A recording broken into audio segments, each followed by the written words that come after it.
That was University of Wisconsin professor Kevin Barrett, who has recently drawn criticism for plans to teach an Islamic studies course next fall that will incorporate conspiracy theories that the U.S. government was involved in the events of September 11th. Professor Barrett joins us now. Professor, can you give us the context within which you teach this? Okay, what you've just seen here is he used a nonverbal gesture with his hands and an outward motion to kind of scatter his thinking, and then swayed both of his hands over to his left shoulder, which would give the subconscious impression of being far to the left, and also kind of distracts his thinking a little bit. So that's what he's doing. That's why his hands are all over the place, and then they swing over to his left shoulder to send the subconscious message that he is an extremist, a left-winger. Okay? Can you give us the context within which you teach this? Well, yeah, sure. I'm teaching an introductory course on Islam, and I think it's really important to cover these contemporary political issues, and one of them is, of course, the so-called war on terror. Now, the fact is that the great majority of the world's Muslims believe that 9/11 was an inside job. Oh, but that's your opinion, right? Again, manipulation is all about timing and redirecting and trying to take control of somebody when they're speaking. Here, you see a great example of that by saying that's your opinion, even though he just stated there's a vast number of people that are waking up, even though he specifies the Muslim community. That's not true. It's all over the world. So the journalist's responsibility to misdirect his thinking and to mislead you is to follow up and say, but that's your opinion, even though he stated that it wasn't just his opinion. But it doesn't matter, because people believe what they hear from newscasters. They take in the barrage of words, and the newscaster here understands that. So if he says that, he plants that seed. Now, the fact is that the great majority of the world's Muslims believe that 9/11 was an inside job. Oh, but that's your opinion, right? You're offering your opinion that there was an inside job. Well, after studying the evidence pretty intensively for 2.5 years, I am convinced that 9/11 was, in fact, an inside job. And are students required to regurgitate that in some way in order to do well in your class? Again, more manipulation. I'm sure you caught that. Even though this very system of the world creates people to regurgitate, they will often accuse people of doing the things that they do.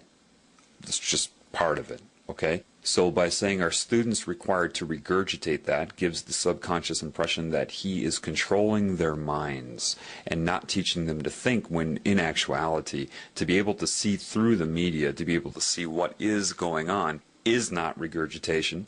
Any person that does regurgitate and only memorize and not think would not be able to see through it anyway. It doesn't matter. This is reverse psychology. This is just not even that. It's just manipulation. It's just name calling. It's I'm rubber, you're glue. Again, this is a way that he disrupts the guy's thinking with petty comments like that. He knows that this type of person would never want anybody to regurgitate anything, because that doesn't allow them to learn to think. Doesn't matter. If there's an audience to this, he plants that seed again. Well, after studying the evidence pretty intensively for 2.5 years, I am convinced that 9/11 was, in fact, an inside job. And are students required to regurgitate that in some way in order to do well in your class? That's ridiculous. No, I'm not interested in making students regurgitate anything. All right, Mr. Barrett, Sean Hannity here. Do you really believe that 9/11 was an inside job? Okay, Sean Hannity. I never watched Fox News before, but within seconds of seeing this guy, you can just see that he is a snake. At least he is currently conducting himself as such. Now, this is pretty basic what he's doing. He's not giving eye contact. He's pretending to be bored with the guy's very presence. And this is a way to discredit him that way, as if he's just some sort of gnat and not even worth considering, and that's why he's purposely looking down and acting bored when he talks to him.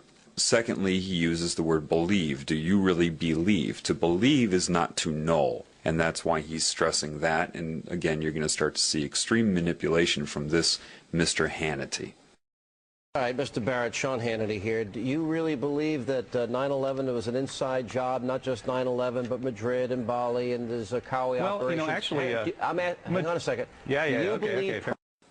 All right, so what he does is he tries to take control of this conversation right away. He insinuates something, and the professor was smart enough to catch what he was saying, and then when he tried to respond to that, he interrupts him to take control. Now, notice, and I'll point this out in a little bit, when he puts his hand up in the OK sign, you're about to learn what that really means and what they use it for. But for now, just understand that that's how they'll do it. They'll insult you while they speak and try to continue speaking before you can actually reply to it.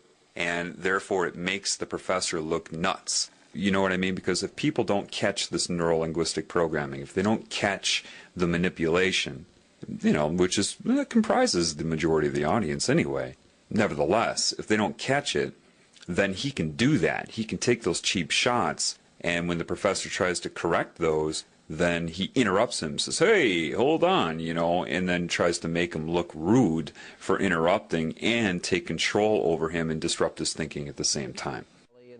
Well, you know, actually... hang on a second. Yeah, Do you okay, believe personally that these are inside jobs, yes or no? It's not quite that simple. Okay, believe personally, that's another way to plant that into your psyche, that it is just he that believes this, and then he uses the yes or no trap, because that is, again, misleading if you can't see that. The way he twisted around that question would not allow the professor to be able to give a yes or no answer, because he injected manipulation into the question itself. So, when the professor tries to say that, of course, then it puts him under pressure. The professor is smart enough to catch that, and it isn't that simple, and he understands. The professor knew, of course, what I'm telling you right now. However, time is ticking. He only has so much time on the air, and their job is to disrupt his thinking as much as possible and make as many hidden accusations as they can and as many subconscious embeds into how to perceive the professor as they can in the short amount of time that he's on the air, and that's their only job, is to discredit and disrupt. Okay? But he did catch it. Now he has to respond to that rather than being able to say anything that matters. And that's what they do. Another good person at this is Stephen Colbert. If you watch Stephen Colbert with any of his interviews, his whole job is to discredit and disrupt. That's what he does. And you keep it moving. It's very, very petty, but these are the people that you allow to run you, okay? So know that, and that's what's going on right here. Yes or no? It's not quite that simple. I do know, I don't believe, I know that 9/11 was an inside job. Professor Stephen Jones has found residue of fermate on the steel samples from the World Trade Center. We now know that it was taken down in a controlled demolition. All right, so you believe that the buildings came down in a controlled demolition? Okay, so the professor did a really good job of identifying his manipulation by saying, I don't believe, I know. And because he was starting to get through that, Hannity interrupts him and says, I don't have a lot of time. Well, wait a minute. You just asked him a question, and now he's able to break through your manipulation, and suddenly you don't have a lot of time for the very answer to the question that you just asked. The next thing you see, he asked him, what evidence does he have? And he interrupted him giving the evidence to ask him what evidence he has. Why? Of course, he's not interested in hearing the evidence or anybody else hearing it. He's interested in interrupting him and planting another embed into the psyche that what he happens to be saying right now is somehow not evidence. It's all misdirection of focus, redirection of focus, disrupting, interrupting, gaining control, and, you know, it's this very petty, they rely on these petty techniques. Now, at the end of this, he does something that a lot of you probably aren't aware of. He does a hand gesture. He takes both of his hands and he puts them up in front of his head and then pulls them down. And he pretends he's talking about the buildings falling down. What that is I don't know what they would term it. I'm just intuitive. I'm perceptive. I can see what they're doing. That's sorcery. Sorcery is just anything that is used to circumvent the conscious mind, to control the mind. That gesture is designed to take away his zest, his focus, his power. By bringing his hands down like that, he's trying to subconsciously take away the focus of the professor, take away his power. And that's exactly what he's doing, and that's what you're seeing, and I'll play that again for you. Inside job. Professor Stephen Jones has found residue of fermate on the steel samples from the World Trade Center. We now know that it was taken down in a controlled demolition.